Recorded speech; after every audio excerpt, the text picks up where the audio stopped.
Yes. Okay, so you just do roll call. I'll be doing roll call virtually, but Jane Nichols is here or should be here as proxy for Jennifer Sherry. Lauralee Ritchie is proxy for Jennifer Brobst. And Junghwa Lee, who's graduate council representative, is absent. Great, thank you. The next one on our agenda, to approve our minutes. So you should have a copy of the minutes. Any question, correction?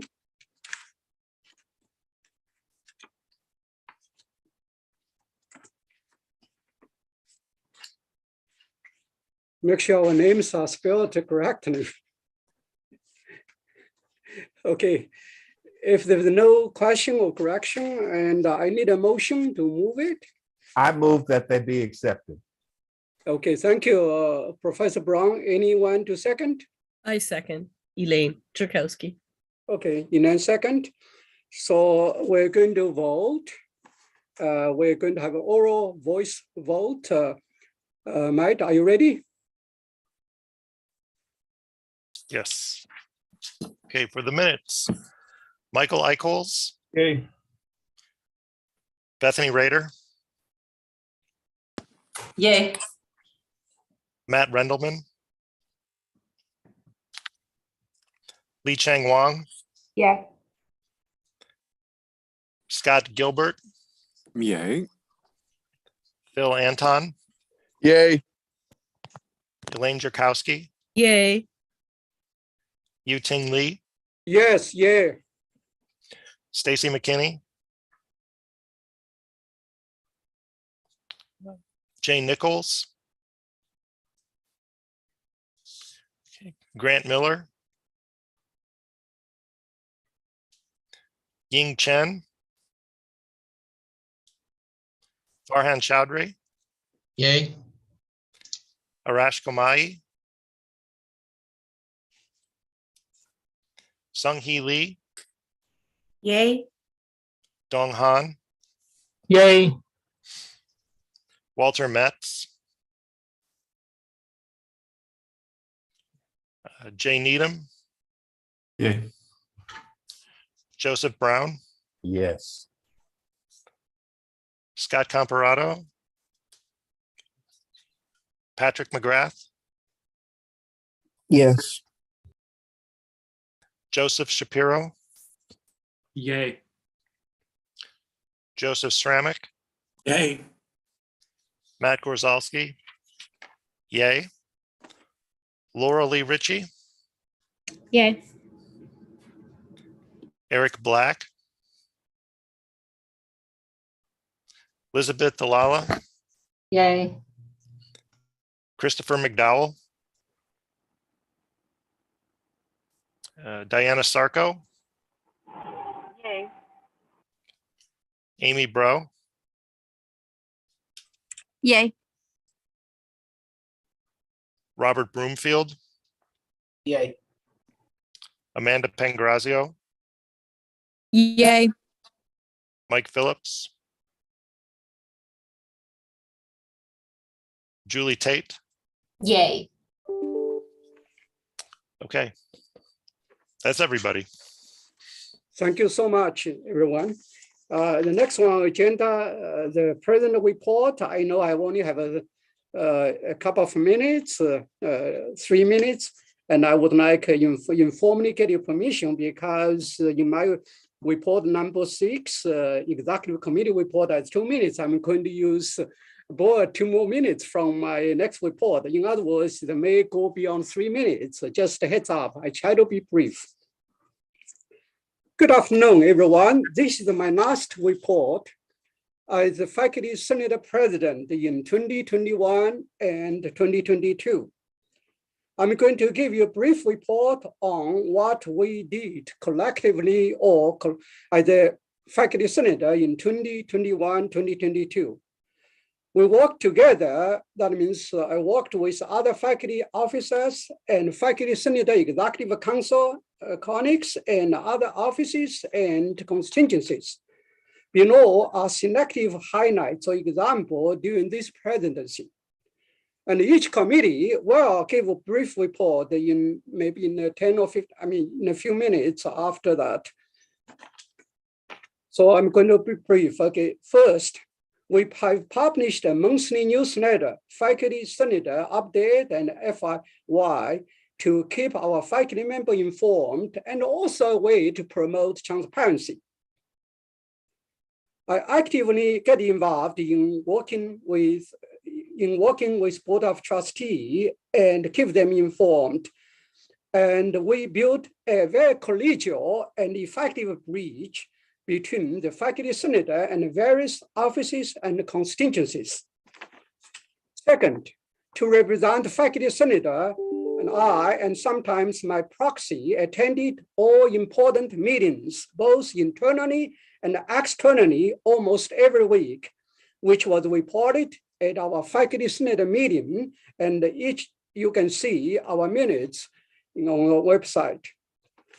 Number three, by shared governance and concerted efforts, that means collaboration and innovation, our faculty senator initiated and implemented several important projects or initiatives in addition to our recognized business matters. Here are some examples.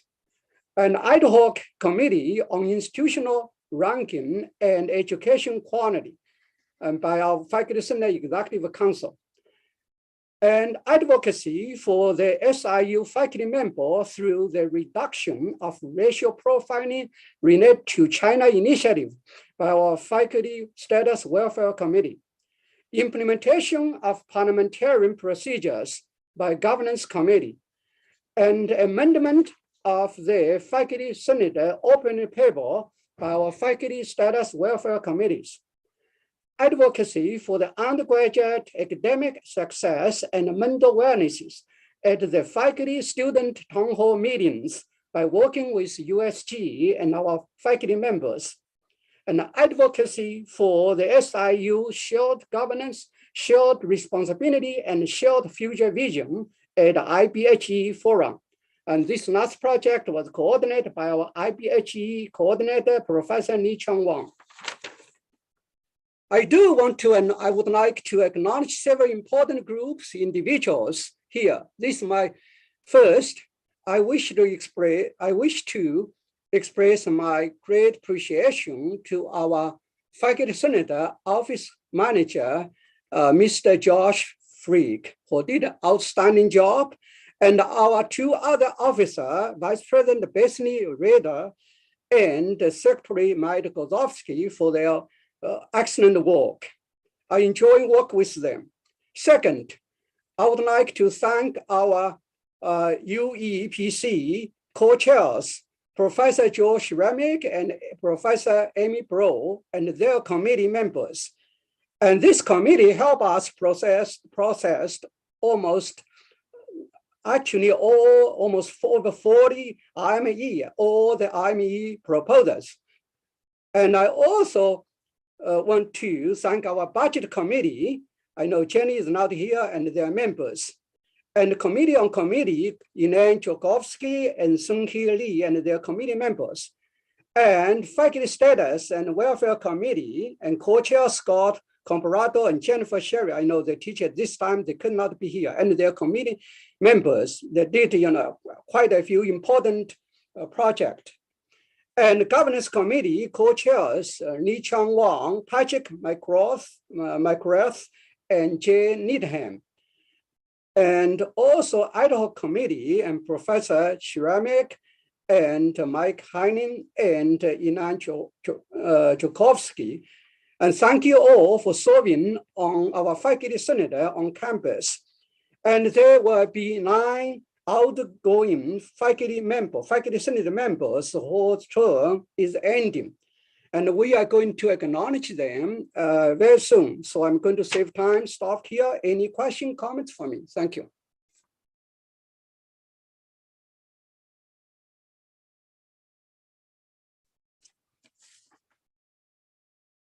Okay, So we're going to move to the next one agenda, and we have about 10 minutes, okay, the remarks, update from our chancellor and the provost, 3 to 5 minutes from each of them. And because of time, we may not have, maybe have just one question for each of them, but it depends. Okay, thank you, Chancellor Nan and Provost Kumaraja. Thank you, Dr. Lee. You're always a hard act to follow because you're so detailed in your notes. I'm always all over the place with a couple of my notes, but it's good to see everybody. I hope that you're just as excited to get to the end of the semester as most of the students that I just met with are. We've got them a little exhausted, so it tells me that you're really sticking it to them with those assignments. So keep it up, but they'll get there. Thank you for that. Just a couple of items I want to update the group on, and then I want to give a big thank you to everyone on this call, and hopefully that echoes throughout the university with the work that's been done in a very long semester and a very long year. And we've had a few ups and downs with COVID and mask and everything else, and I think we're actually going to hopefully get to next Saturday in one piece. So on the budgetary front, great news. You probably have heard about the governor's or the budget being approved. Our fiscal year 2022 will receive $3.8 million that we have to spend between now and the end of the semester. We will use a good portion of those dollars to cover that give back that everyone has talked about. So that will relieve our academic areas from having to cover that. So that came through. We had our fingers crossed on that. They almost eliminated that, but that's going to help us tremendously. We only have about 2 years on that give back. It's usually about a $5 million give back. Once we get done with that in 2 years, we're already thinking about some plans that we can make to build our reserve back up and to cover some deferred maintenance and do some other things. I'll come back to it another time and talk about that.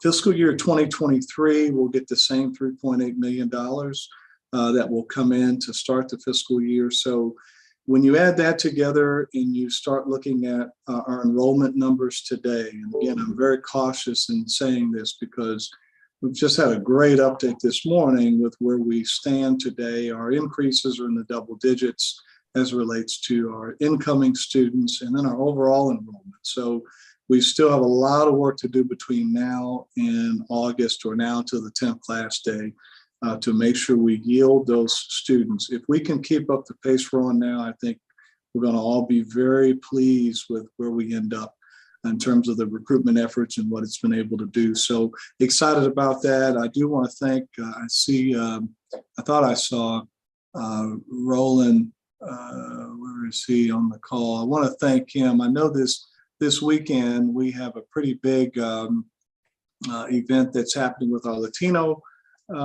faculty and staff, where they are hosting a lot of our Latino or Latinx students who have been admitted. They're going to personally be talking with not only the students, but they're actually going to be talking with their families as well. And so I appreciate, again, just chipping in and helping out. Rob Lopez helps to organize that as well. So hats off to him. Actually today at 5:30, I'll be at Touch of Nature. We have close to 100 seventh or middle school students that will be out there today. And so they're from Maplewood, Richmond Heights, wherever that is. I guess that's somewhere north of here. So you probably know a lot more than I do with that, but I'll be speaking to that group. There are 83 middle school students. And there's some high school students in there as well. We're bringing them a Touch of Nature. They'll be here until tomorrow. So looking forward to talking with those students, planting the seed early. You should have seen information about our summer camps. The summer camp information is out. We ask that if you have some folks in the community that you live next to, that you share that link of the summer camps, get their kids to engage with us over the summer. That means a lot. If they can grow up here, they eventually will attend here. So if you could help us with that, we have academic camps, athletic camps, you name it. But we are making sure that information is getting out. We've talked to our superintendents in the local area. They have the same camp information. They're going to be sharing it with their students as well. Excited about that. Commencement, as you know, it's next week. or next weekend or Friday actually kicks it off. I'm encouraging our faculty to attend. Nobody will remember me in 20 years, okay? They will remember you. Okay, so that I can remember my faculty only. I don't remember my chancellor. I don't remember my president. I couldn't even tell you who they were. So that's how important it is for you to attend. Our students look forward to seeing you there. They give you the credit for getting them to the finish line where the credit should be. So I'm asking if you can take a little time that Saturday morning. I know in the years past with COVID and everything else, we're hoping if you can take a little time this weekend and come over to the commencement. I know our students will look forward to seeing you in your regalia and look forward to taking pictures with you. So I'm just inviting you. I said I would do that last year, and I'm doing it now. So if I can have your help, we want to see you there celebrating our students and celebrating you for the work that you've done. We're not over with COVID yet. And I want to make sure I stress that even though we're out of mask and we feel like our percentages are good, we're still being cautious and still trying to make sure that we actually get to the finish line, which we would consider to be next weekend. So I don't want to, just gloss over it and say we're out of the clear yet. We're continuing to watch and interact with Jackson County and others. Our ELC group still meets, and so we're still monitoring where we are with that. I don't want people to think we just forgot about it and we moved on to something else.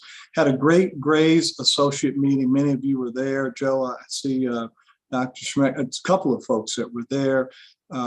We're going to send out some information for those who were unable to attend to hear sort of a summary of what happened in that 2-day retreat. I think it was very eye-opening. And then we'll talk about our next steps. We'll talk about the data that we now have access to. But I was very pleased with all of that, how that went. Dr. Lee, thank you so much for being a part of that and giving input. I think it really helped us towards the end to get it back on track. I think it got off track a little bit, and I really appreciate the faculty executive committee, faculty senate, and other leaders helping us get that on track where we could talk about what this really is and what it's not. So I think it's going to be helpful. Last piece, I want to publicly thank Dr. Kamaraju. And Mira, I know is on, she's on another screen here. As you know, we've announced our national search for our provost. That will be picking up. Dr. Lee will be chairing that committee. So we'll make sure that everyone is involved and can give feedback and input in a very transparent way for that search to happen. We know how important it is, but wanted to thank Mira for all the work that she has done. She will still be with us and she'll still be serving in that role. And we're here to make sure that we don't let anything drop. And so that will continue on going forward. There are other hires I know that she's working on now with the deans and a couple of our schools that will continue as well.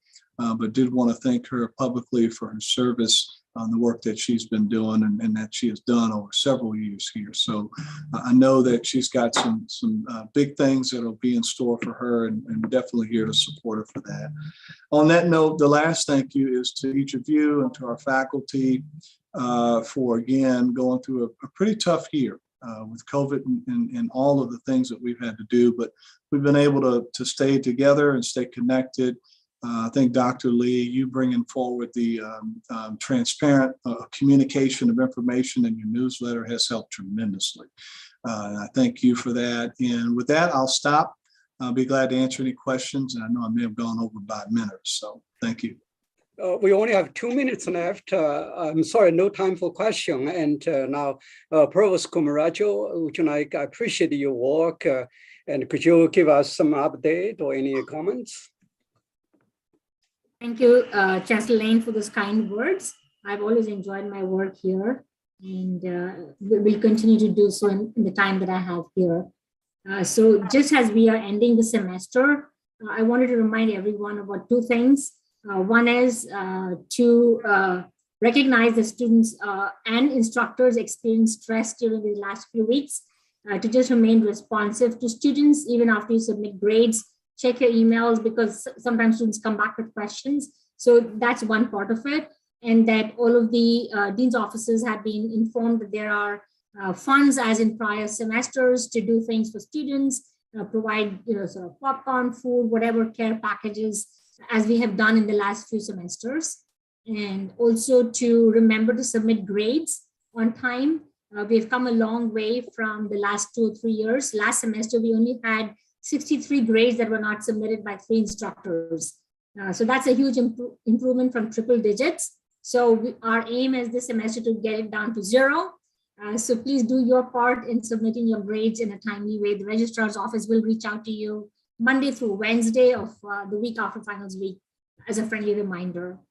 And then as Chancellor Lane mentioned, we're trying to get a whole bunch of hires completed while faculty are on contract. So there's a high volume of traffic going on that we are trying to stay on top of. So I just want to mention that. And I think in terms of enrollment numbers, Chancellor Lane has already shared that we are up in all the categories. And I'll send the detailed statistics to Josh so he can share that in the minutes. Thank you so much, both Chancellor and Provost Kumarajo. We appreciate all your update and information and remarks. Because of time, we need to move to the reports. We only have less than 40 minutes, actually 39 minutes left. The next one is Vice Chancellor of Research, Dr. Gary Kinsel, 2 minutes. I'm going to be very, very brief here because I really don't have any new announcements to make at this point, other than to mention that sometime this summer, keep your eyes open. There will be the request for proposals for the intersystem biomedical research grant funding opportunity. That'll be relevant to some of the folks here. You need a collaborator at one of the other system institutions. So that'll come out this summer. And since we don't typically meet, I want to mention it now, just so folks will be aware to look for it. Other than that, I'm going to keep my comments very brief. Thank you so much, Gary. And the executive committee report, in fact, I mentioned a few minutes ago, I skipped that. That will save us 2 more minutes. So election committee and Bethany. Yeah, I'm going to be a little bit brief just because most of what I'm going to say doesn't affect this year's Senate, it affects next year's Senate a little bit more.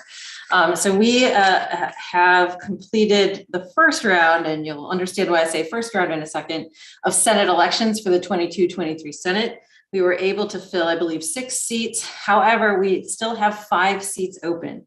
We have 1 seat in CECTM, 1 in CBA, 1 in CLA, 1 in School of Medicine, and 1 in Library Affairs. We're going to do a special election for those after the new Senate has taken over. And I know you guys have done a really good job of getting the word out for these open seats in your units. If you could just continue to do that when we send out the emails for a special election for these seats, it would be very much appreciated. I'd like to fill all 36 seats on the Senate if we can, and sort of get over the hump of apathy that I think we all are sort of in a funk in right now, since things have been so hard over the last few years. The second thing I want to mention is that we do have officer elections coming up next in the next meeting. So we have completed the nominations and gotten all the information for 2 of those positions, the president and the vice president. We did not receive any nominations for secretary, and we decided that we were going to have a special election for that, as well as immediately after this next Senate meeting. We felt that the candidates should have as much time as the candidates for consideration as the candidates for president and vice president. So we will not be choosing that officer in the next election, but we will do so shortly thereafter in time for the next new faculty Senate meeting. I believe that is all I have to say. Does anybody have any questions? Well, any question for Bethany, election? All right. Thank you very much. Thank you very much, Bethany, for the update and report. Now we have about 15 to 20 minutes for UEPC, and we have 3 IME here. So, and I will defer to our committee co-chairs, Professor Schramik and Amy Brown. Okay, first I would like, before I introduce the 3 resolutions, to ask the Faculty Senate's permission to read out a short statement. I'm not going to read out the full statement I sent over the weekend, But I want to honor some retiring faculty senators in this statement. So with everybody's permission, could I just briefly read something? And then we'll get started with the three RMEs. The Undergraduate Policy Committee of the Faculty Senate was hard at work this academic year, working in tandem with our colleagues in various schools and programs throughout the university in promoting the prevailing faculty voice in curricular and programmatic decision-making at this university. Quote unquote, faculty controlled curriculum can easily become merely a series of buzzwords without dedicated faculty colleagues who exercise their independent judgments over curricular and programmatic decisions. Luckily, Amy Bro and I cannot think of better colleagues who have aided us in these efforts, and we wish to express our thanks and appreciation by individually naming them now. Father Joseph Brown, Ying Cheng, Elizabeth Dalala, Dong Kang, Stacy McKinney, Amanda Pangrazio, and our student member, Grace Gunn. I go on to then say we presented a total, or will present a total of 24 resolutions this academic year alone. I was corrected by a previous co-chair over the weekend, so Elizabeth Dalala, Professor Dalala, who reminded me that when she was co-chair 12 or so years ago, that she topped that record. So she can brag. But I think that's a stellar work of achievement for the Senate, not just for the committee, but for the Senate. You've had to put up with us all year round. You've had to do a lot of RMEs. I think, as one colleague on the executive committee pointed out, this is not what the RME's logo stands for, but we nevertheless have done our professional duty, our faculty duty, our scholarly duty, to be custodians of the university, which is what we are. The university is the faculty. Let's remember, always remind ourselves of that. And we have a prevailing voice in curricular matters in this university. So taking that seriously, as the whole Senate has done all year, I want to just commend everybody, particularly my colleagues on the committee, but everybody, for taking that job so seriously as we have all done every month after month. We have 3 resolutions this month, so that will add to up to the 24. The first resolution I would like to present is the resolution changing various things in workforce education. It's a complicated resolution because it's got a lot of moving parts, but I don't think it's necessarily a controversial one. But I want to open the floor to any representatives from workforce education to explain what we are reading here. Perhaps also the associate provost would like to help us. It involves changing the zip codes. It involves changing the actual name the degree will be called, how the registrar will catalog it. And there are various other parts of this which do not pertain to our competencies as faculty senate. This will also be brought before Graduates Council, particularly relating to all the educational changes to the master's and doctoral programs. So I open the floor in case anybody has a question or comment, or if any of our experts would like to give us more information.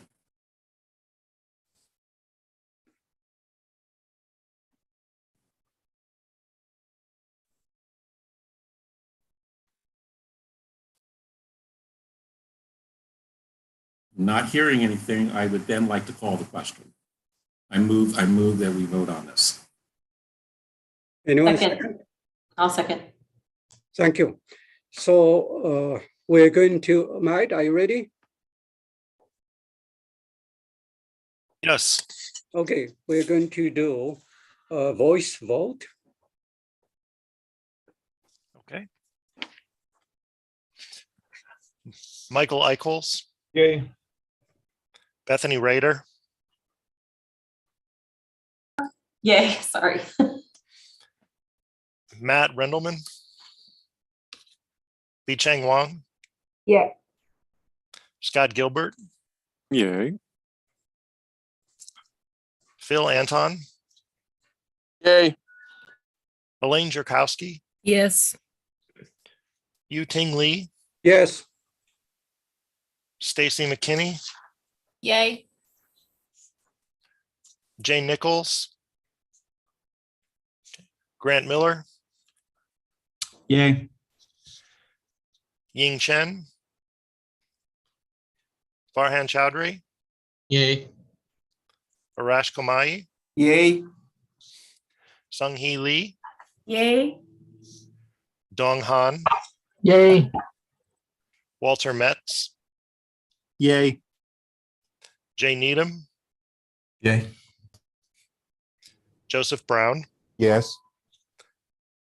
Scott Comparato, Patrick McGrath, Yes. Joseph Shapiro, Yay. Joseph Ceramic, Yes. Matt Grzalski, yay. Laura Lee Ritchie, Yay. Eric Black, Elizabeth Dalala, Yay. Christopher McDowell, Diana Sarko, Yay. Amy Bro, Yay. Robert Broomfield, Yay. Amanda Pangrazio, Yay. Mike Phillips, and Julie Tate. Yay. Okay, thank you. Great, thank you. Okay, next resolution. Yeah, I defer to my colleague, Professor Bro, for the remaining two resolutions. All right, thank you. Yes, I think these are a little less complicated, so pretty straightforward. The first one I will do is to rename the BS in early childhood as a BS in early childhood education and eliminate the specialization in preschool primary. So just a quick recap on that one. It previously, early childhood had two specialties, and the preschool primary and child and family services, but child and family services has been changed to a major.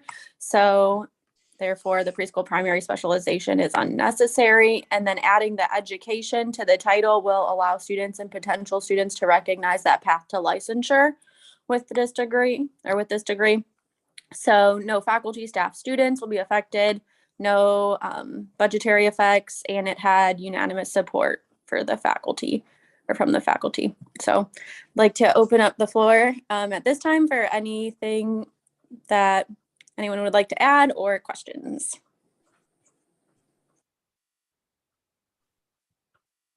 Well, seems to be no questions, right? Would you like to move it? I will move it to a vote then, please. A second. Or to a second, yeah. Thanks. So who second? I Joe? second. Okay, good, thank you. Matt, are you ready? Yes. Okay, we do voice vote. Okay. Michael Eichholz, Yay. Bethany Rader, Yay. Matt Rendelman, Lee Chang Wong, Yeah. Scott Gilbert, Yay. Phil Anton, Yay. Elaine Jerkowski, Yes. Yu-Ting Lee, Yes, Stacy McKinney, Yes. Jay Nichols, okay, Grant Miller, Yay. Ying Chen, Farhan Chowdhury, Yay. Arash Komai, Yay. Sung Hee Lee, Yay. Dong Han, Yay. Walter Metz, Yay. Jay Needham, Yay. Joseph Brown, Yes. Scott Comparato, Patrick McGrath, Yes. Joseph Shapiro, Yay. Joseph Ceramic, Yes. Matt Gorzalski, yay. Laura Lee Ritchie, Yay. Eric Black, Elizabeth Dalala, Yay. Christopher McDowell, Diana Sarko, Yay. Amy Bro, Yay. Robert Broomfield, Yay. Amanda Pangrazio, Yay. Mike Phillips, and Julie Tate. Yay. Okay, thank you. great, thank you. And one more resolution. Yep. Again, a pretty straightforward one, but we have the RME to rename the bachelor's in electrical engineering specialization in biomedical engineering to specialization in medical devices. So this more accurately reflects the courses in that curriculum, and it will help avoid potential problems with the accreditation board for engineering and technology accreditation of the new bachelor's degree in biomedical engineering. So there are no anticipated budgetary effects, and it had unanimous support among the faculty within the School of Electrical, Computer, and Biomedical Engineering. So I'd like to open up the floor at this time for any discussion or questions.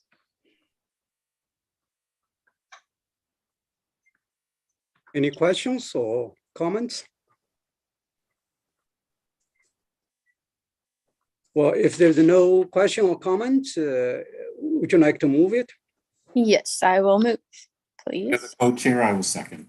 Okay, so thank you very much, and we're going to vote. Mike, would you like to start? Okay. Okay, here. Okay, Michael Eichholz, Yay. Bethany Rader, Yay. Matt Rendelman, Lee Chang Wang, Yeah.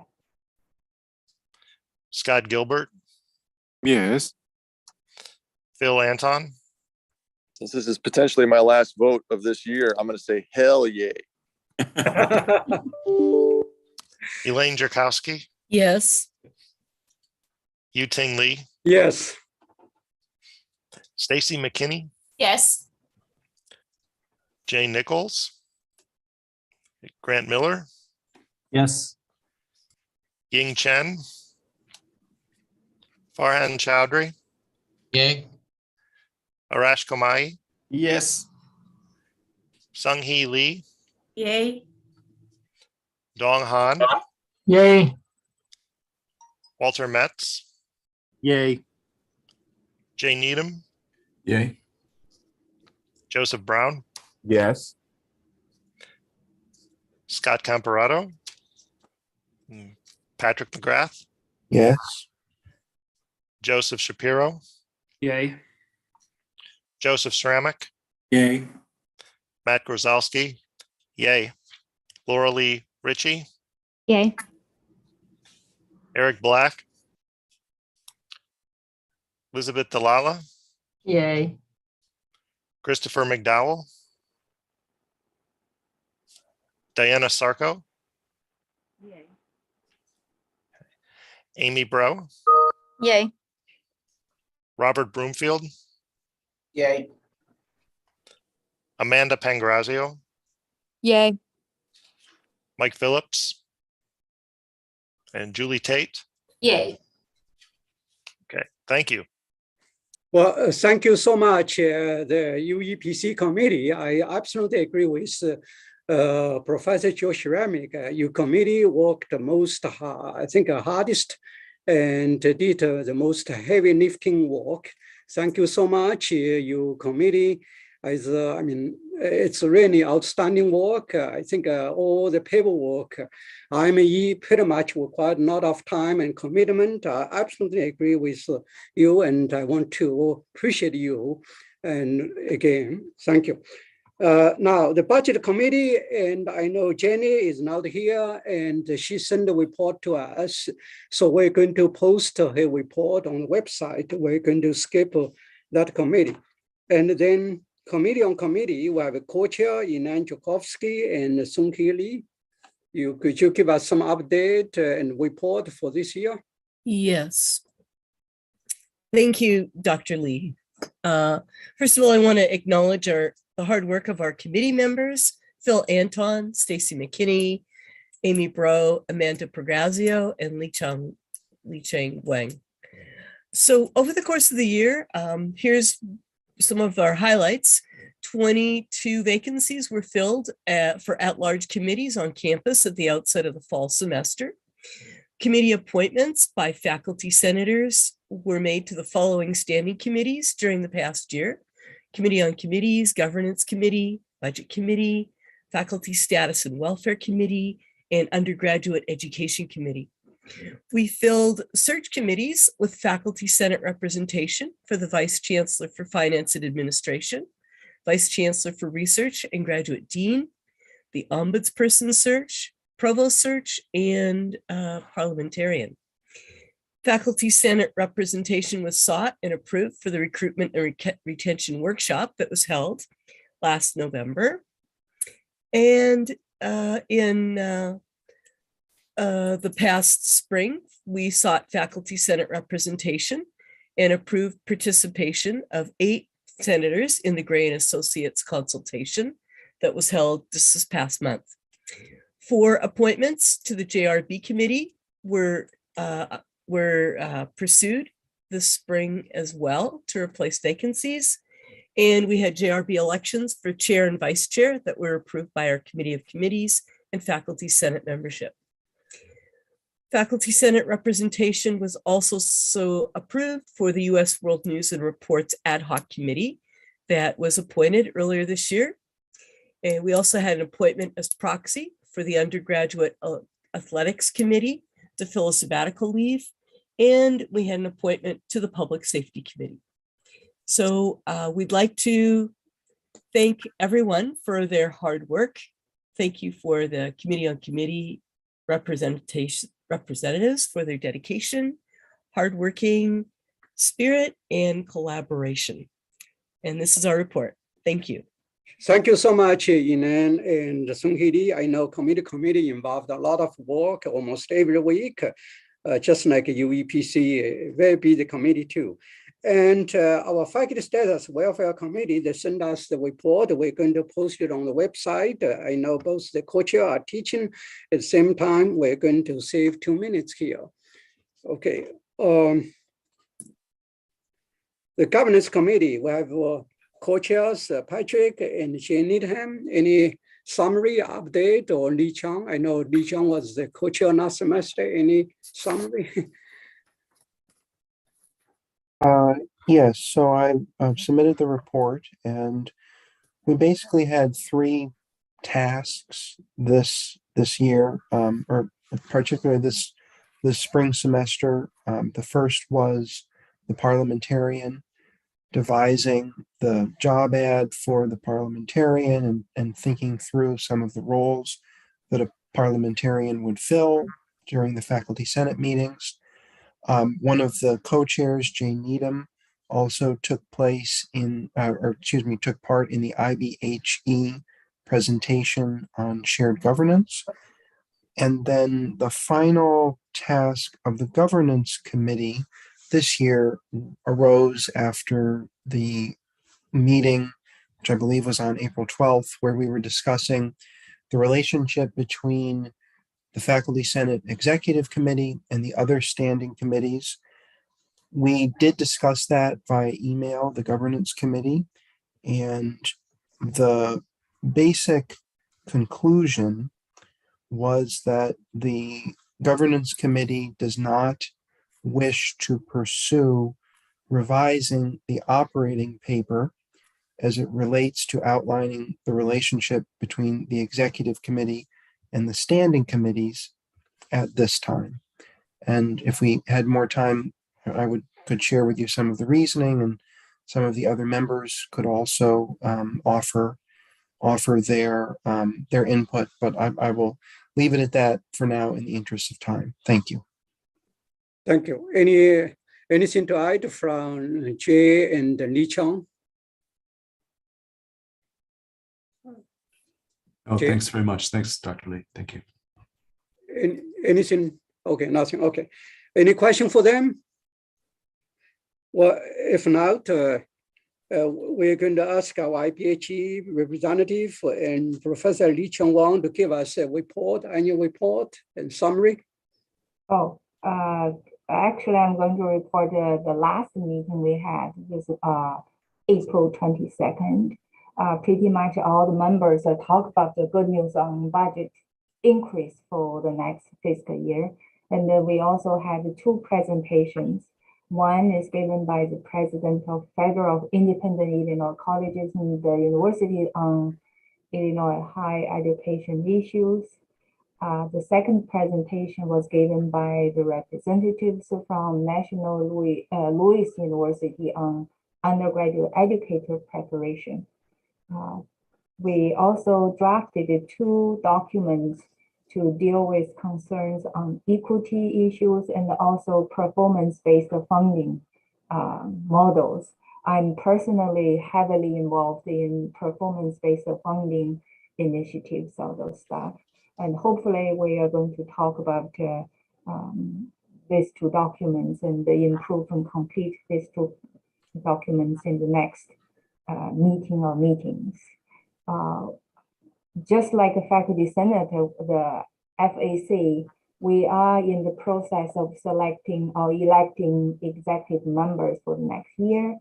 That the next year or like the next meeting will be in Springfield on May 20th. This will be the first face-to-face meeting for the faculty advisory committee. So I'm very excited about that. Thank you. Thank you so much. Any question for Professor Lee Chang Wang? Okay. Well, if not, we're going to the Graduate Council. I know Professor Qinghua Li wrote to us, there's nothing to report. She is not here. So we're going to move to the Idaho Committee on Institutional Ranking. And I would like to invite our representative, faculty and representative for Professor Shremek, Inan Chukovsky, and to give an annual report or summary or update. Okay, so we are wrapping up our work with a final meeting later this week. Mainly will be a planning meeting for where we want to go forward into the fall. As I've reported the bulk of my annual reports in the last meeting earlier this month. You should look at the minutes. There's an extensive report that was given at the April 12th meeting. Thank you. Any question for Professor Shremek, Dr. Shremek? Okay, if not, we are going to obviously know all the business here and the new business. So we would like to recognize our outgoing faculty members whose term is ending. And if possible, if I call your name, either you wave your hands or whatever, try to be recognized if possible. Okay, I know some of them teaching, they cannot be here. That's okay. This is physically, we would like you to stand up, to be recognized, to be appreciated. Okay, at least some way to recognize you. Okay, I know Senator Mike Randleman, is he here? I think he's not here. Random, maybe not here. Okay. Okay. Senator Phil Anton, can you, I know, can we see you or raise up your hand so you can use it, whatever? You betcha. You're welcome, everybody on the Senate. Your torture is over. Thank you. Thank you. Okay. And we're going to send appreciation, the certificate to each of you by campus mail. Just, okay. And Senator Dong Han, Professor Dong Han, okay, great, thank you. And Senator Joseph Brown, Professor Brown, okay, thank you. Senator Scott Comparado, I know he teaches at this time, he cannot be here. Senator George Shapiro, Professor Shapiro, okay, great, thank you. And Senator Mike Kozlowski, Mike. Okay, thank you. Okay. And Senator Jenny Brobist, I know she's not here. And Senator Chris Mike Dowell, I think he's not here, right? I think pretty much these are our senators whose term is ending, and we thank you very much for your contribution and your time, expertise, for your 3-year service for faculty senator. Thank you so much. Okay, and any of you want to say anything besides just applause?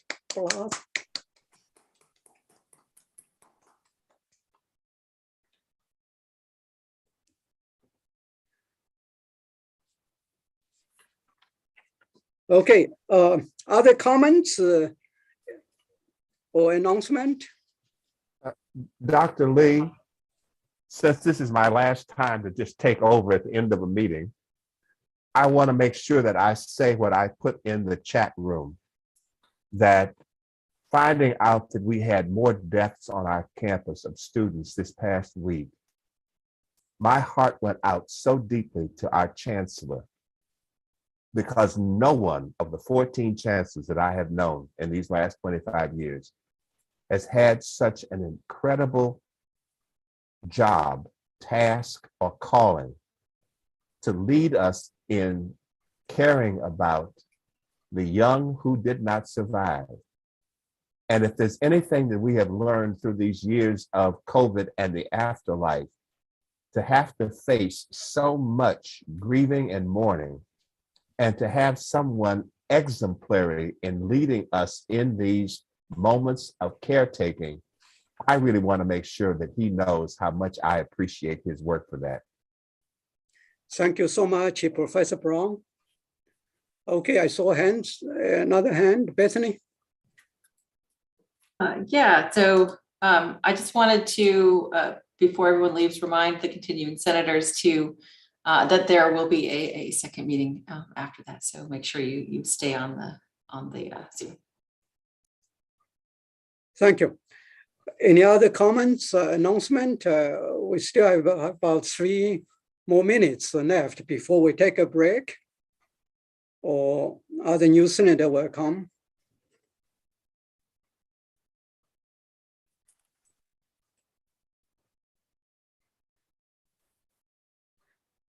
Okay, so well, thank you so much for your service and contribution and commitment for the year 2021, 2022. And I would like to join the meeting. If you have no more announcement, no more comments, anyone to move it? Okay, Joe, move it. Anyone second? I'll second. Okay, so all in favor, join the session 1, raise your hand so high. Okay, thank you so much. We're going to have a few minutes break.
All right, it is 2 o'clock, so I would like to bring this meeting to order. Sorry, there was some echo, but I think it's gone now. Okay, I want to make sure that my sound is correct. I would like to call this meeting to order. We will start this meeting, the first meeting of the 2022-2023 Faculty Senate, with roll call. Matt, can we ask you to do roll call for us today? Yes, I'm doing it virtually, and if in case anyone's confused, I'm technically not on the Senate anymore starting at this meeting. I'm just here helping because there is no, obviously, secretary candidates, and so I'm just here to help. I won't be voting either. But we are very grateful that you are willing to be here and help us out with this process. I also want to take this opportunity to ask if there are any administrators or guests on this meeting that you do not participate in any voting today. So keep that in mind. I will remind you as we get through the meeting. Give me 1 second. There we go. Okay, so as Matt is doing roll call, I would like to start this meeting by giving a little orientation into the Senate and what you have signed on for, all you new members. But really a quick note, I'm also happy to answer questions throughout this meeting. But I ask that you use the raise a hand function on Zoom, just so we don't have people talking over each other, which when we're in person is not as much of a challenge, but is incredibly challenging over Zoom. So I just want to make sure that that process goes smoothly. And also, please bear with me. This is a challenging week for all of us, I think, here at the end of the semester. And I've certainly had very little sleep. So if I become incoherent, someone please let me know. Okay, so let's start with welcoming our new faculty to the 2022-2023 Faculty Senate. I would like to recognize our new senators for the Senate.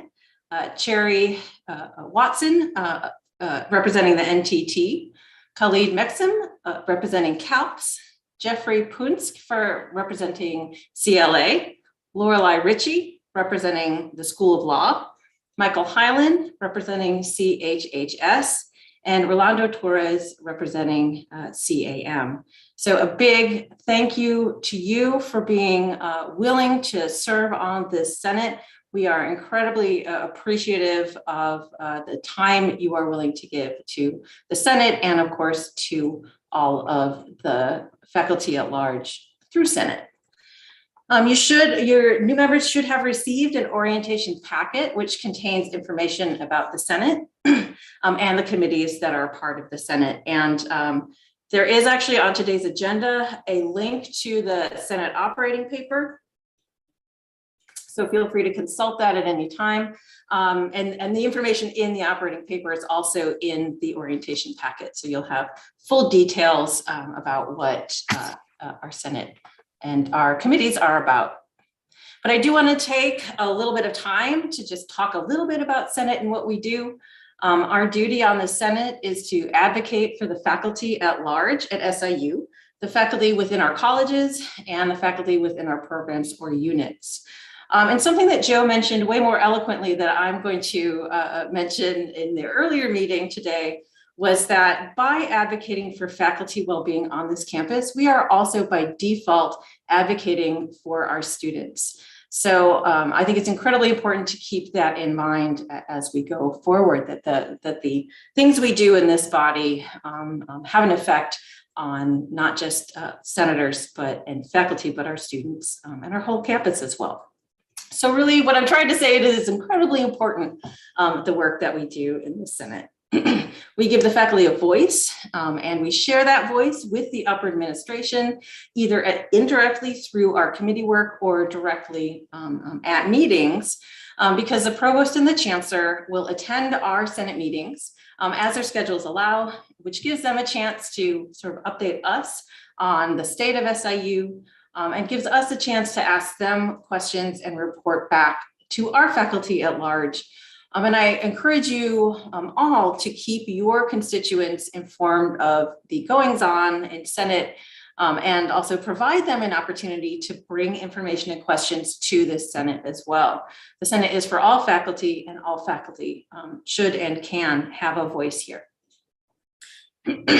The Senate is headed by the officers, which we will be voting on later in this meeting, at least 2 of the 3. The officers are the president, the vice president, and the secretary. The president presides over Senate meetings. They will serve as chair of the executive council, has monthly meetings with the chancellor, attends all board of trustee meetings, and shall speak for the Senate basically in all official matters. The vice president will then oversee all Senate and JRB elections, will fill in for the president if they are not able to perform their duties, and will attend all graduate council meetings as an ex officio member to report on Faculty Senate to the graduate council. And it's actually really fun to go to those meetings. The secretary then oversees roll call, oversees votes, and maintains records for the Senate. So those are the officers of the Senate. As I mentioned, when we get there, we'll be voting on 2 of those 3 officers. The majority of the work on Senate is going to be done through committee. And so our new members should have received a committee preference sheet for placement with your orientation packet. If you have not done so, please fill that out and return it to Josh Frick. And that goes for returning senators as well, including myself. I'm sorry, Josh, I'll get it to you at the end of the day. But now that I've mentioned Josh, I want to introduce everyone here who has not met him to Josh Frick. Josh, if you could say hello and wave your hand. He works with the Senate as an office manager. However, that does not really do justice to the role he plays in the Senate. He is indispensable for everything the Senate does, and we are immensely grateful for the work that he does. So you will be interacting with him over the course of your Senate term. Any questions so far?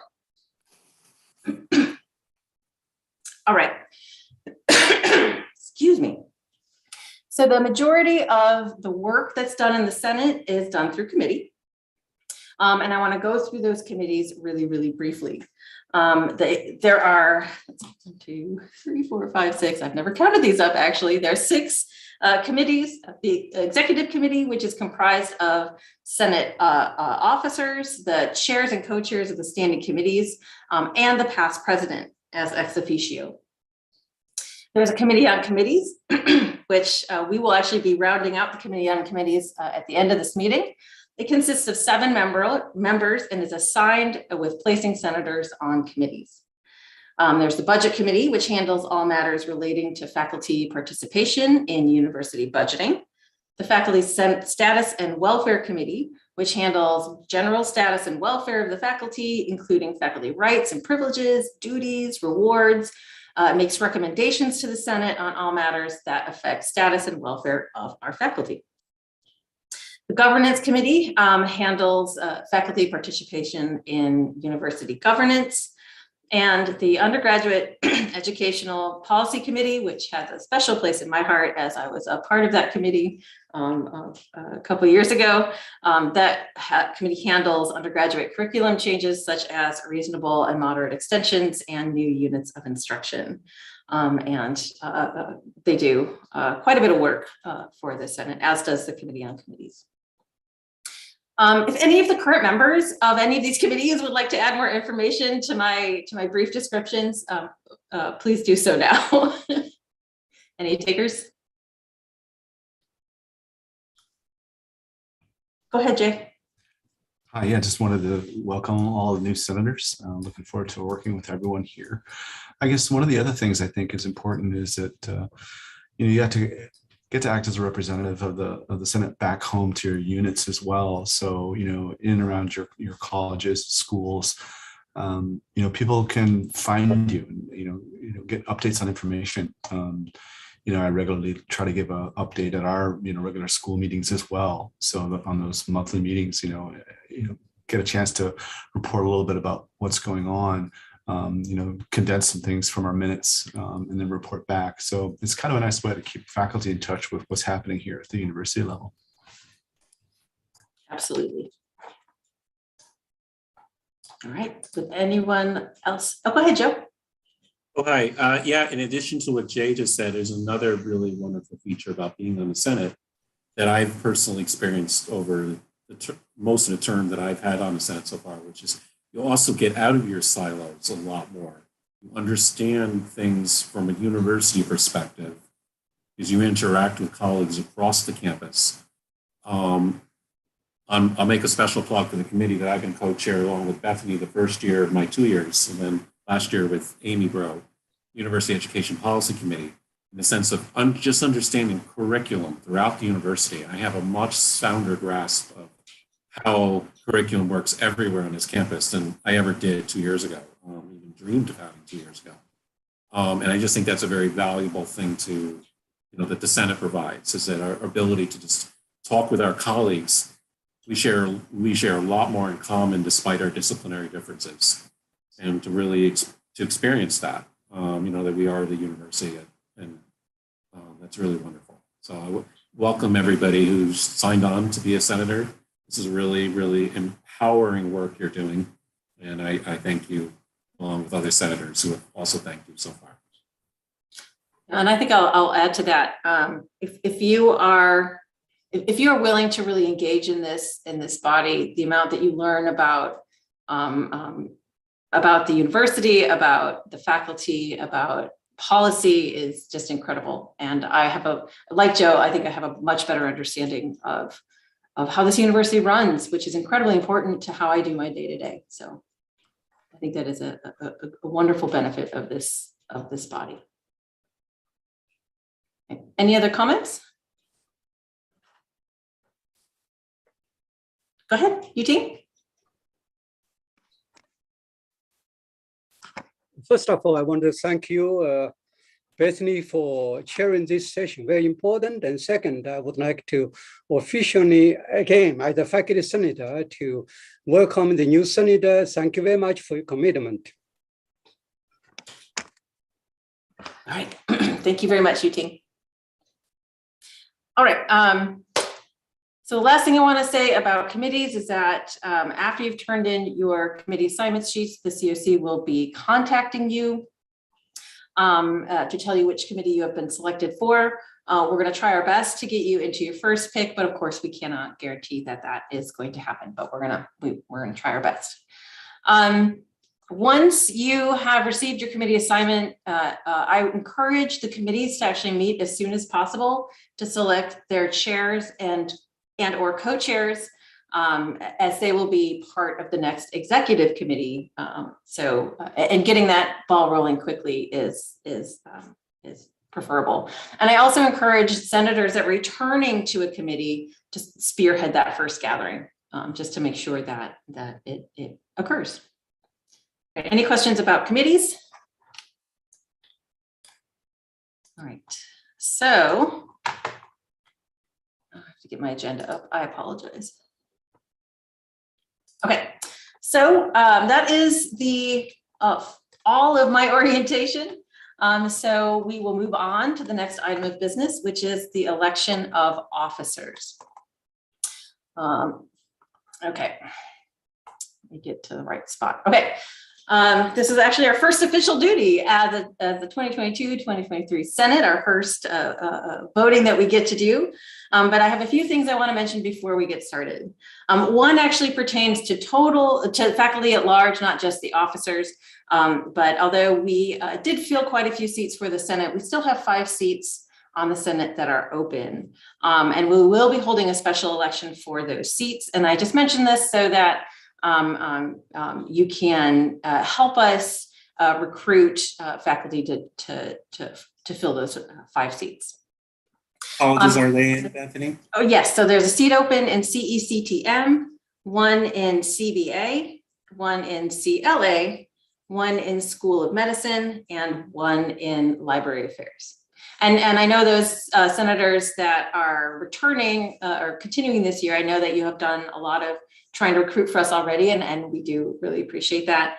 Well, we would just really like to get these last 5 seats filled. Okay, so for this election though, the officer election we will be doing today, we will be voting for president and vice president only. And that is because we actually received no nominations for the secretary position. So therefore, we will put out a second call for nominations in a special election by the latest this time next week, with a goal of having that position in place by the May meeting.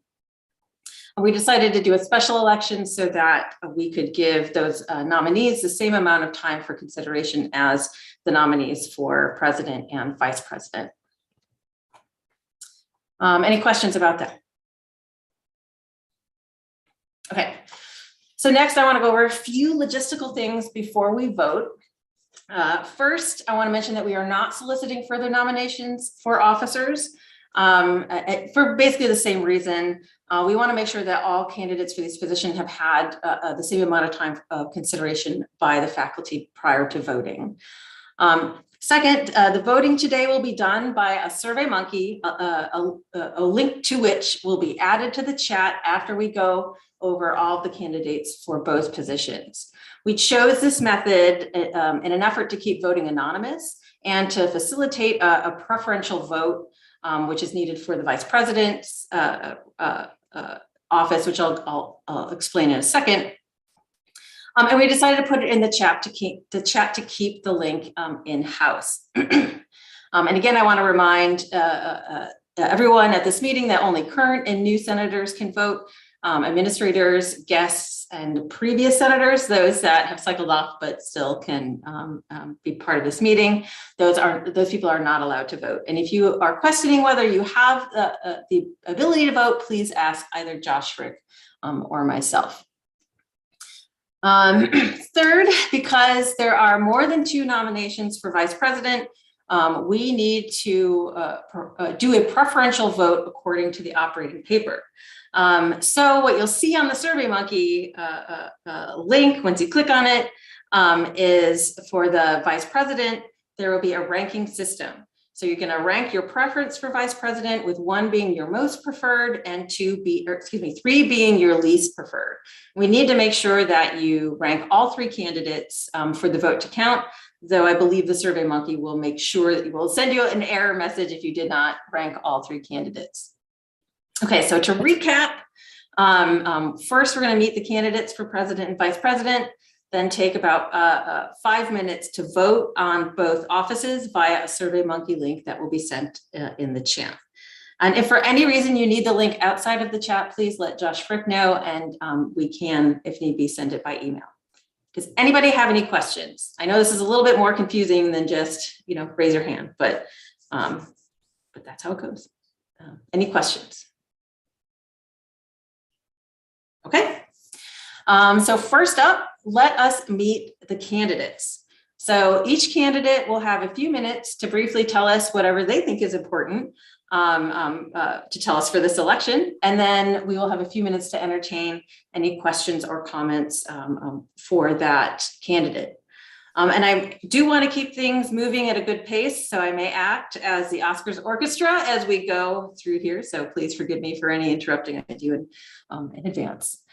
So let's start with our candidates for president. We have 2 candidates, Dr. Yuting Li and Dr. Joe Shremick. Yuting, would you like to start us off and say a few words? Sure, thank you so much. I would like to be brief because I've already sent the bio and the statement to all of you. For the sake of time, I just want to reiterate what I said in my biography. First of all, as you know, that I'm a full professor.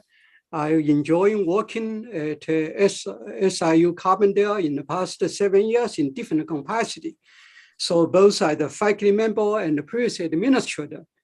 And before I came here, I was the Dean of Cognitive Arts and Science at the University of Toledo and the Minot State University of North Dakota, and also in other administrative capacities elsewhere. And as a professor, and I'm still actively involved in research, scholarship, and students' learning engagement with different constituencies. And in year 2020 to 2021, obviously I served on the faculty senator on the committee on committee. And last year, I served as the faculty senate president. And in fact, I reiterate some accomplishment which will work together. I'm not going to repeat what was said in bio. And what I want to say that if I want to have opportunity to serve for another term, and what shall we accomplish together? Absolutely, we will continue to advocate for our faculty members, especially involve shared governance and transparency, and also services and active listening.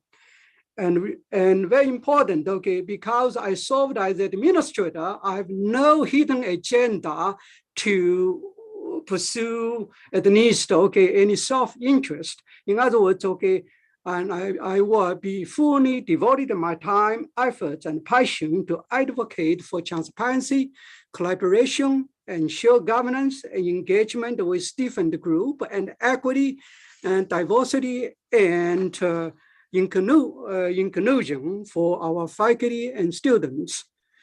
Thank you so much. That's pretty much, that's it. I will be glad to answer any question you may have. Floor is open for questions or comments for UT.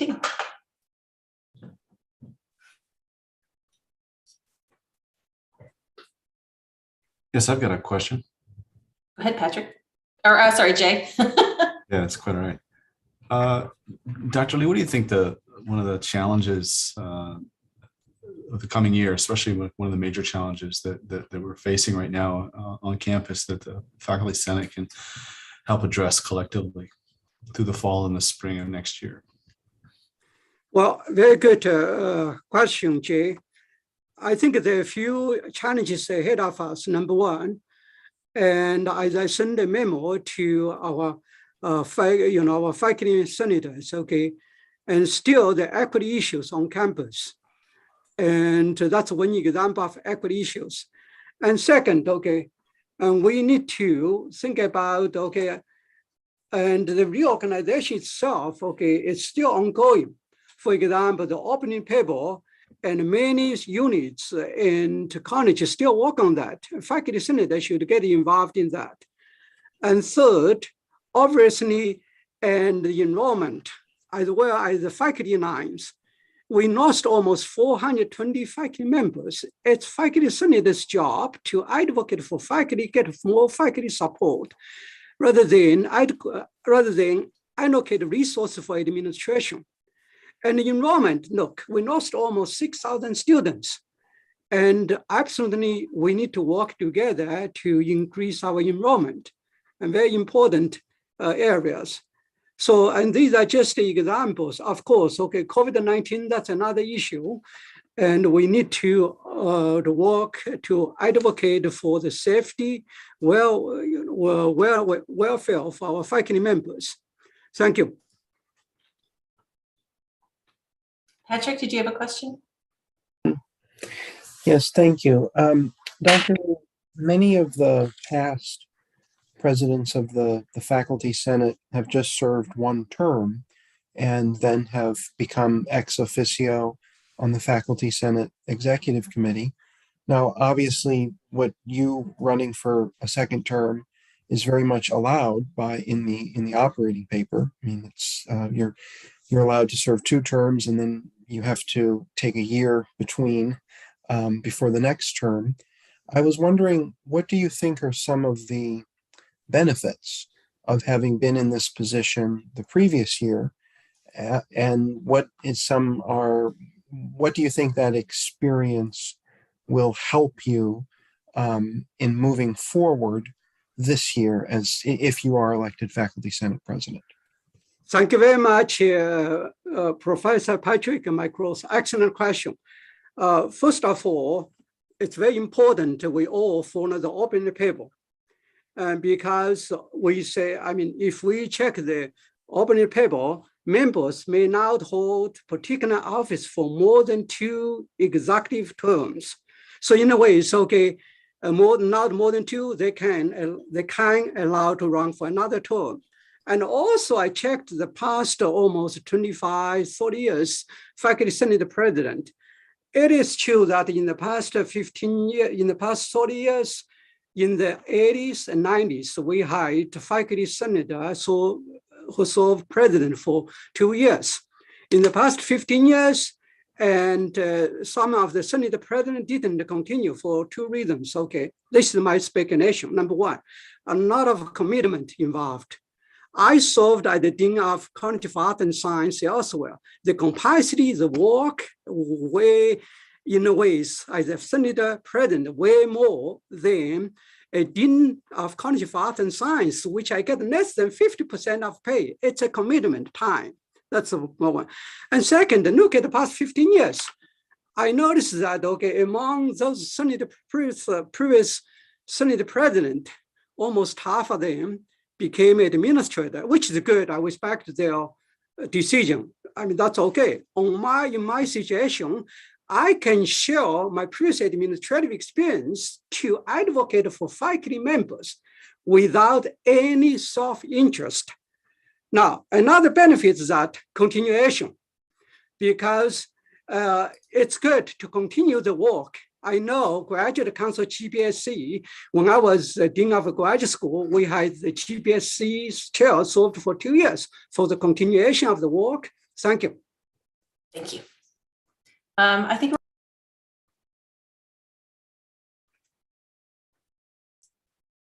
You just muted yourself. yeah, thanks. How many times do I do that?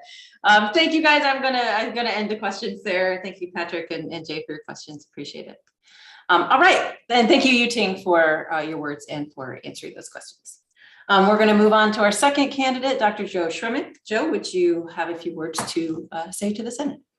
Thank you, and good afternoon, everyone, yet again. My name is Dr. Joe Shremick. I'm a tenured member of this faculty here at SIU for the last 15 years in the history department. I'm also been the director of undergraduate studies the last 4 years in history, and have been program coordinator for the last year. In addition, two things that were not put in my statement inadvertently. One is I'm one of 18 people this year that's part of the Chancellor's Lead Group around this university. And for several years, I've been, in addition to my publication, working on my second book. And we in history write books. We don't write peer-reviewed articles. So I just want to make that clear. It may appear that we're not as scholarly productive, but we are, because we focus on decade-long projects usually. I've also been very active in the Reacting to the Past Consortium, which is a novel form of teaching for the 21st century. So I've been focusing as much on pedagogy and thinking about teaching and thinking about learning on this campus as also being an active researcher and scholar. Which I think is which is where I want to begin. I think it's important with the Faculty Senate to think about the Senate represents faculty in a direct sense, in the sense that faculty vote for senators to be on the body, and you're here today, along with myself and Dr. Lee and others. But we also represent something wider than that. We represent the students we teach. We are the heart and soul of the whole university. And so having that in mind in terms of what the Faculty Senate president advocates for. He advocates for faculty and faculty interests, but he also, more importantly, I would say, advocates for students. The students that we collectively teach, that we are collectively responsible for the university. We are the university, and let us never forget that. Shared governance is a very vital thing, and I think in the last 2 years that I've been co-chair of the Undergraduate Education Policy Committee, and this has been, the last 2 years have been right in the aftermath of reorganization on this campus, where we have seen a lot of educational and curricular innovation arising out of that process. New colleges, new departments, new schools forming, curriculum changing all the time, that the role of the Faculty Senate has actually been to help our colleagues who are not even on the Senate most of the time with that shared governance. The shared governance happens on multiple levels, but also for it to be vital, for it to be alive and well, it also needs to happen in our own body. I'm going to be accused of being a historian here, and I'm going to put my professional hat on. I did do a lot of research last night into our customs and traditions over the last 50 years. It is true in the early years of the Faculty Senate in the 1960s, we had three-year presidents. For some reason, I believe an operating paper got changed along the way, because to be president of the Faculty Senate for a long time like that, puts too much power in one person. When you're trying to advocate for the whole community, it puts too much weight on that one person. Not one of us is indispensable enough that we need to rely simply on that person to be a voice for 2 or 3 years. In the last time we had a president succeed himself was in 1990. The last 32 years, we've had 32 consecutive one-term presidents. So this is a precedent that we have set in this university for a very long time. I dare say goes back beyond any of our careers at this university, or beyond most of our careers. I certainly remember in 2007, when I first arrived on this campus, that I had a president from engineering my first year on the Senate. And then there was a president from A couple years later, there would have been a psychologist, as there is this past year. A couple of years before, if we just think about the last 5 years of living memory or so of presidents we've had a wide diversity of voices on this campus represent the faculty at that level where you engage with the Board of Trustees, where you engage with the chancellor and the provost and every other constituency and stakeholder group on this campus. Think about, we've been led before Dr. Lee, we were led by an accountant for 1 year. Then we were led by a theater professor. Then we were led by my fellow colleague from my school director, Dr. Bean, in history. Prior to that was a psychologist or two. Prior to that was somebody in education. So we have quite a diversity of voices that have led our faculty. And I think that's really wise. We also, I think it's wise for one other reason. 1 minute wording. Yeah, we talk about apathy on this campus. We talk about people retreating to their silos. One of the benefits of the Senate is it brings us together. And how can we be bringing together if we have the same voices over and over again, representatives? So I'd like to stand for president. I'm not aiming this as an attack on or criticism on any one individual or individuals. I'd like to offer my 2 years experience being the co-chair of Education Policy Committee, during a lot of work that this committee has done to advocate for faculty. I think faculty senators know that I've been very interested in transparency. I ask very tough questions about enrollment month after month, because if we don't have enrolled students, we are not a university that's viable anymore. I have been asking questions about other matters as well. I do so in a collegial and respectful tone. I believe that every stakeholder on this campus wants the right thing, which is to do right by our students and do by our students and by the university. I don't believe it's very productive to yell or criticize anybody, but simply to perhaps redirect with a friendly question, where the priorities ought to be. So I offer my candidacy if the senators feel that I have the experience that would and temperament that would lead us well. Thank you very much. Thank you, Joe. The floor is now open for questions and comments. I think I want to limit this to 2 questions again. Patrick. I do have a question, but if someone else has one, I asked the last round, so. Okay. Well, thank you, Dr. Schremek. And I also just wanted to thank Dr. Lee and Dr. Schremek for both of you being willing to serve. It is a difficult role, and it's requires a lot of work. And so thank you for your willingness to do this. Dr. Schremek, my question for you is, what do you think are some of the advantages or disadvantages of having an associate professor as chair of the Faculty Senate versus a full professor? Thank you. I appreciate that question.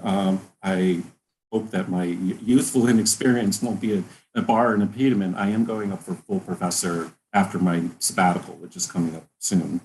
I'm in the middle of writing my second book at the moment. It's taken me 7 or 8 years to research it, as it typically does for a historian. So that is happening in the next few years. I think the advantage now that I'm at is I'm close to students. I'm close to the junior faculty on this campus who might remember what it was like to go through tenure track, the nervousness of that, the feeling of not being always well supported, and I can be a voice for that. At the same time as being a program coordinator and being director of undergraduate studies and being in some senior leadership roles in my unit, I also have now a sense, I think, of what a full professor or what I will soon become once I finish writing my second book, what that life is like. So I think it's an interesting point of view where I am right now career-wise, in a sense of being in touch with all aspects of the university. So I don't think it should be seen as a impediment in any way. Any other questions or comments for Joe?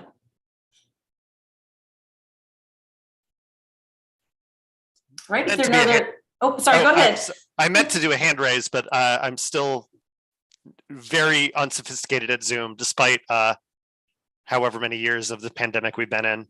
No worries. I think I applauded. So, but Dr. Schrammick, you have considerable experience working on undergraduate programs, and I know enrollment continues to be a issue for us at SIU. I wonder if you could speak more about that experience and how the role of Faculty Senate in helping us kind of dig ourselves out of this enrollment issue. So I think we are. I will mention that we have 2 minutes.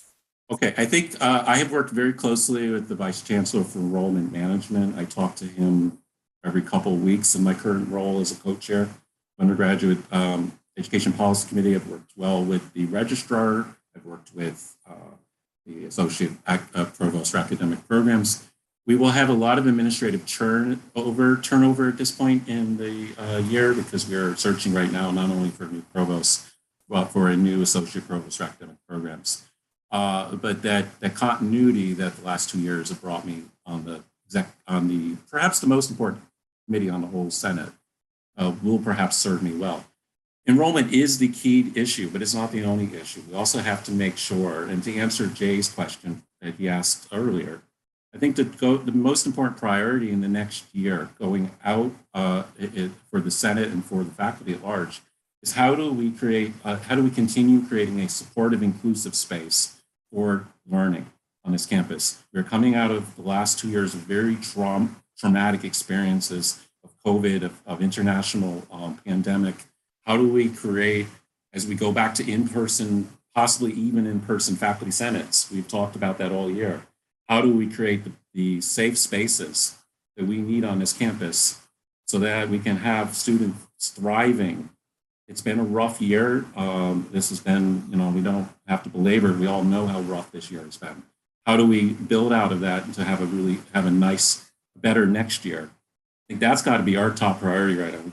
We are nothing without our students. We've got to remember that always. We may be teaching at a national research university. We may be a very highly productive research faculty, but we also have to care for our graduate students and undergraduates, and we have to help in every way possible to do that. So I think that's where my priorities lay, more advocating for, more creating that. So to answer both Jay's question and Jeff's question. Thank you, Joe. Khalid, unfortunately, I really want to keep this meeting going. So I'm going to, unfortunately, yeah. Sorry, I feel bad, but we do need to keep this moving. Okay, so thank you again to Joe and Yuting for their candidacy. Thank you to all who asked questions. And I want to keep moving to now introduce the vice president candidates, which I actually can't do since I'm one of them. So I'm going to shift the moderating over to Matt Gorsalski. So thank you, Matt. Thank you. There are 3 candidates running for vice president. And once again, each candidate will have the opportunity to give 3-minute speech. I know you've been presented with the bios already through email, and then we'll have about 3 minutes for questions. So let's start with. I can go. Yes, I was just going to say that. All right, so I'm going to be really brief because, to be honest, I really didn't plan to say much because I've been working on these elections for Senate. However, I do want to mention that I really haven't thoroughly enjoyed my time as VP over this last year. I have gained a better understanding about how Senate works, about faculty, not only within my unit, but across units. And to be honest, I know the Senate operating paper now better than I know the operating paper for my own program. So I have a really good idea of the functioning of the Senate. So I would really be honored if you would consider me to continue in this role. That being said, I have actually interacted with both of the other candidates, and I know they are both very well suited to this position. So whomever you choose through this vote will be a wonderful choice for the Senate. So that's all I have to say. So thank you. Let me know if you have any questions. Thank you. Does anybody have any questions for Professor Rader? Okay. Laura Lee Ritchie. Yes, I have a question. Yeah. Okay. So first, I'm new. I don't know how we address each other. It sounds like you say professor. not amongst each other. Okay. So Professor Rader, I have a question. So I see that you were the vice president this past year, and obviously have been very involved. I was wondering why you did not choose to run for president. That's a really good question. And ultimately, the answer comes down to the fact that I would like to go up to for full professor in the near future. And to be honest, COVID has had such a negative impact on my research because I work on animals that are endemic to the Hawaiian Islands, and travel was very, very difficult. So I decided that I want, if you guys allow me, I would like to remain active as an officer, but I think that president is just too much work for me at this time. And the great thing about this body is I can be on it again and perhaps in the future. Thank you. Okay. Any other questions? All right, thank you very much. Okay, the next candidate, could we please have Professor Michael Eichholz? Hi, everybody. I'm Mike Eichholz. I was actually born in Carbondale and got my bachelor's here at SIUC. And then I went on to Alaska for my master's and PhD, and then postdoc at UC Davis. I want to reiterate what Bethany said. I think all three candidates here would be very good, and you would be happy with any of them. So, you can't lose in this situation, I think. The reason I'm interested in this position is I have two things that are really important to me in my professional life. The first one is conservation of natural resources, and that's what I do my research in. I've published about 49 journal papers now, research papers, 6 book chapters, and received just over $5 million in research grants to support that research. And so I'm very active in my research aspect of my position. But the other thing that's really important to me, and maybe most important to me, is this university. As I mentioned, I'm from Carbondale. All of my siblings went to here at some point or another. My mother got her bachelor's, master's, and PhD from SIUC. So it's been a really big part of my life, my entire life. And one of the things that it's really difficult for me, a lot of people have asked me why I haven't, for example, applied for administrative positions. And the problem is it's really difficult for me to give up the research I'm doing because it's so important to me to kind of help with my other love. And so what I've done in the past, as you see from the written material I provided, is instead just provide a tremendous amount of service in different ways. I think the one that's most relevant for this position is the work I did with the Higher Learning Commission accreditation internal research that we do. It's about a 3-year process to provide the paperwork necessary for our 10-year accreditation every year. And I was a chair of the mission component of that, the mission statement component, which allowed me to basically get familiar with the entire university. We spend 3 years, a tremendous amount of time reviewing everything that goes on at this university for that 3-year period, so we can do our self-study and report that to the commission. And that's really given me a tremendous opportunity to understand how this university functions. I have some ideas. The main reason I want to become an officer is to give me the opportunity to work more with the upper administration and hopefully provide some beneficial insight into how I think the university should move forward. So that's all I've got for you. I'd be glad to take any questions. Thank you.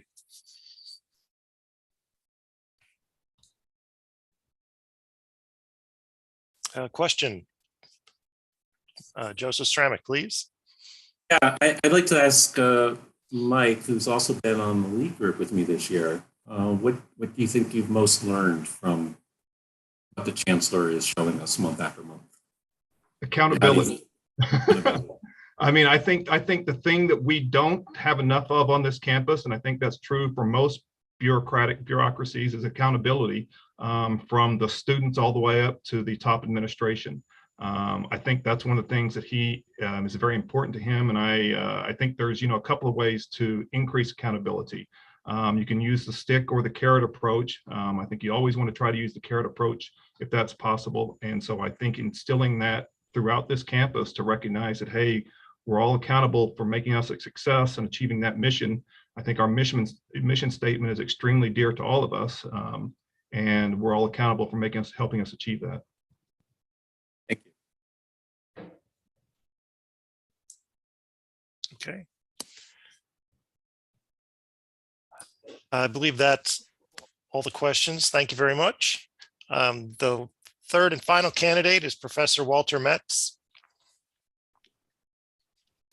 Hi, I'm Walter Metz. I'm a professor in the School of Media Arts. And I'm interested in the reorganization process. I'm thinking that it needs to be led to create a faculty culture that embraces the merging of various units, not to facilitate efficiencies, although that is a useful benefit, but more importantly, to build interdisciplinary collaboration. I have a background in engineering, a master's degree in communication studies where I did some social science work, and I now teach in the arts and humanities. That is my interest. And I think a faculty senate could be used to support those measures in a way that it hasn't necessarily been used before. Thank you. Thank you. We'll take questions, please.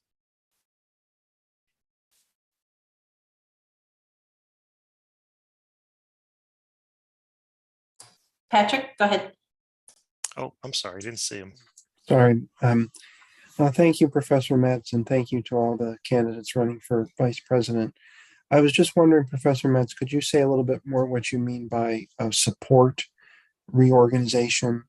I guess I'm always maybe it's I don't know why, but perhaps I feel like part of our role as a faculty senate, not that you're disagreeing with us, but we are another layer of review. And so the administration proposes something and we approach it perhaps with skeptical eyes, not because we're going to disagree with it, but that's somewhat of our role, is to be skeptical and critical and ask those difficult questions. Again, I don't think I'm not suggesting you aren't saying that, but I was just curious if you could have any comments to that remark, and then also could you clarify just what you mean by support reorganization? Thank you. So I imagine being on the executive committee of the Faculty Senate would involve the channeling of particular proposals. And I just wanted to let you know that as an intellectual orientation, I'm very much in support of transforming this university. I have no problem with the Faculty Senate being highly scrutinizing of whatever proposals come forward. But I just wanted to let you know, if you elected me vice president, what you're getting. And that is a person who generally believes that higher education is overly sluggish at transforming in the way that it needs to transform, particularly in public higher education, to survive into the middle of the 21st century. Thank you very much. We're running a little short on time, so we'll cease the questions there and provide the voting link, correct, in the chat box? Correct. Yes, so we will enter, or Josh will enter into the chat the link for voting for president and vice president. President will be a majority vote, and then remember that for vice president, it will be a preferential vote. So rank your preferences 1, 2, and 3. And I had originally built in a 5-minute break, but I think we want to push on with the agenda. So if we can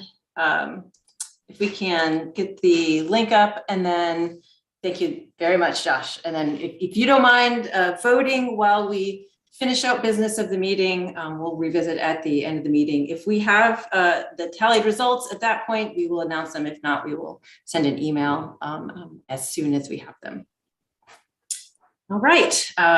So I'd like, as you guys are voting, and actually I'm going to take one real quick second to do so myself.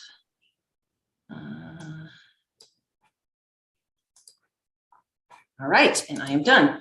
I would like to move on to the last big push on the agenda, which is the election of the Committee on Committees. So a reminder that the Committee on Committee has 7 members who serve 2-year terms. And again, link to the operating papers in the agenda associated with this if you want more information. This year, Amanda Pangrazio and Stacy McKinney will be continuing on the Committee on Committee.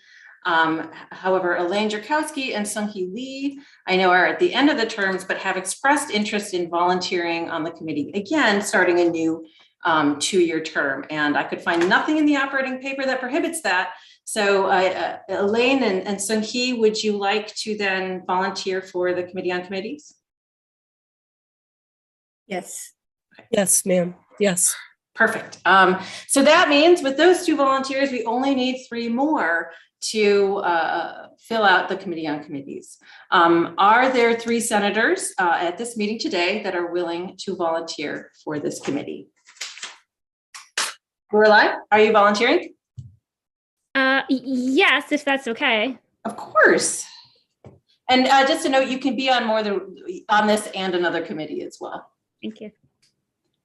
Lee Chung-wei, are you volunteering? Actually, my 2-year term ended, so I would like to continue to serve on the Committee on Committees. Sure, absolutely.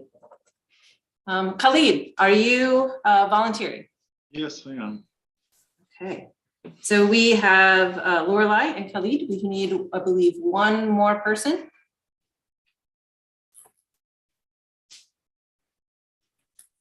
Any other volunteers? But I saw Michael's got his hand raised. Oh, he does. Michael, are you volunteering for the COC? Yeah, I'd like to help out. All right.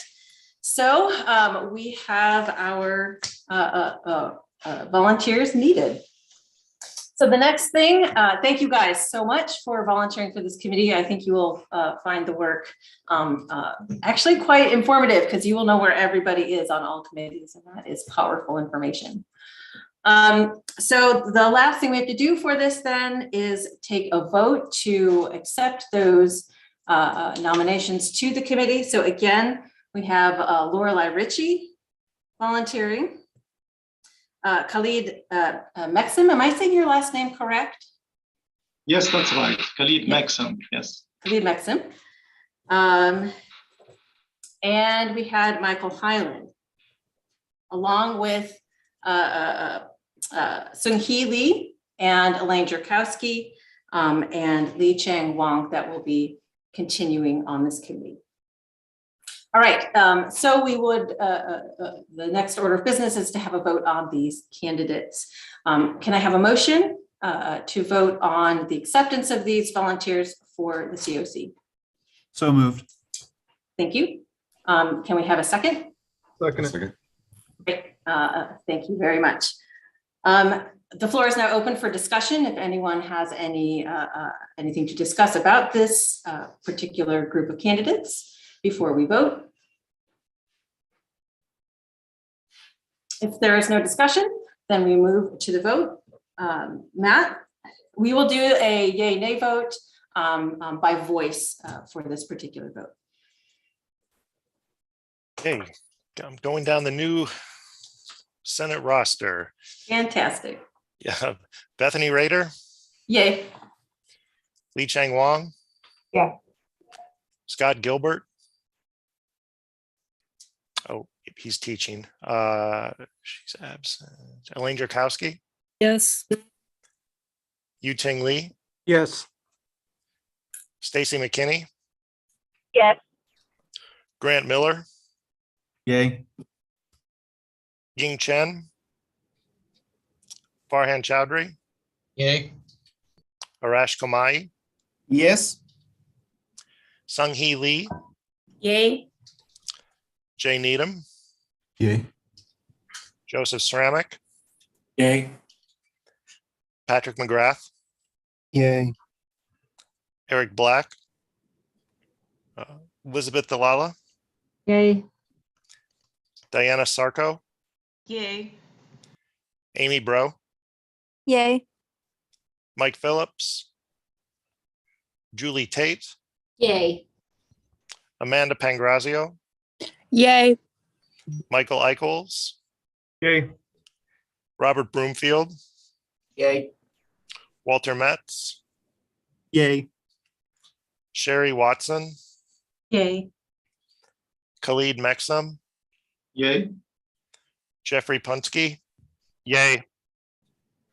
Laura Lee Ritchie, Yay. Michael Hyland, Yay. and Rolando Gonzalez Torres. Yay. Okay, thank you. That's everybody. All right, thank you very much. We have results for the elections, and I would like to congratulate Dr. Yuting Lee on being elected to president.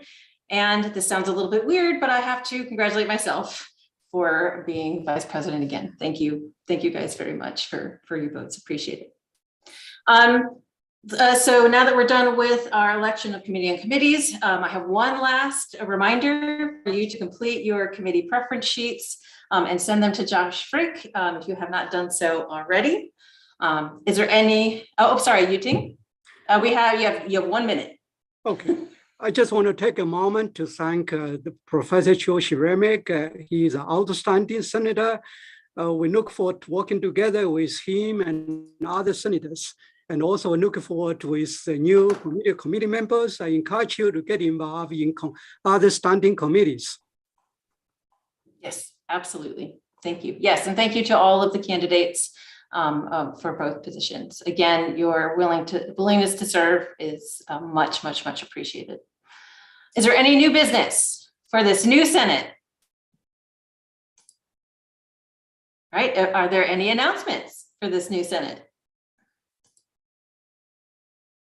If there are none, again, a huge thank you for all of our new members and our continuing members for serving. I really look forward to working with you over the next year. And with that, I need a motion to adjourn. So move. Second. Need a second.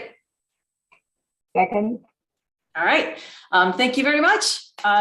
If you have any questions, get a hold of myself, Yuting, or Josh, but we will see you over the course of the next year. Thank you again. Thanks, Bethany. Thanks for your hard work this year. Thank you. Thank you all. And look forward to working with everyone. Cheers.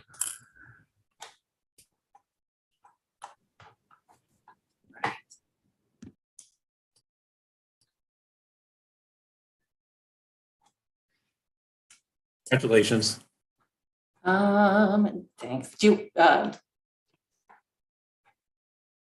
you have like 5 minutes to Zoom on a different one? I do. Okay, I'll send you a link.